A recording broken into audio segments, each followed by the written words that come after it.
नमस्कार मंडळी, माझ्या आईचा 50वा वाढदिवस आहे. मग आम्हाला खरेदी करायची होती. आईसाठी गिफ्ट घ्यायचं होतं. मग मी आणि वहिनी आम्ही गेलो कणकवली बाजारपेठेत.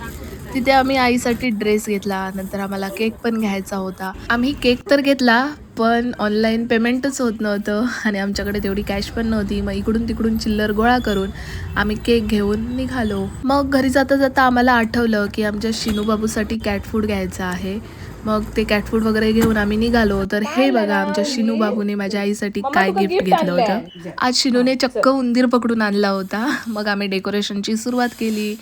केक सोबतच आम्ही सगळं डेकोरेशनचं सामान पण घेऊन आलो होतो. फुगे वगैरे फुगवले आणि हे बघा आमचं डेकोरेशन तर रेडी आहे. आईसाठी आम्ही ड्रेस तर घेऊन आलो होतो, पण आईला सांगितलं की आम्ही तुझ्यासाठी काहीच आणलं नाही, ते आमच्यासाठी आणलंय. अगे तुका कोणी आणले हो? तशी काय हो तुझे असे हात होय नाही बाबू उल्लू मत बनाव. इथे आमची छोट्याशा सेलिब्रेशनची तयारी तर झाली होती. आई पण रेडी होऊन आली होती.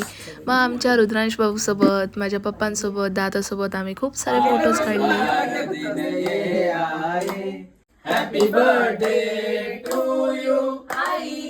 आईचा 50वा वाढदिवस होता, पण आमच्या लक्षातच नव्हता. मला वाटत होतं की आईचा 49वा वाढदिवस आहे. तर हे आमचं असं छोटंसं सेलिब्रेशन होतं आणि या छोट्याशा सेलिब्रेशनमध्ये माझी आई पण खूप खुश होती आणि तेवढ्यात आली आमची आद्या बाबू आणि आमची आद्या बाबू पण मोठी झाली आहे बरं का. तर असा होता आमचा आजचा दिवस. Thank you, bye.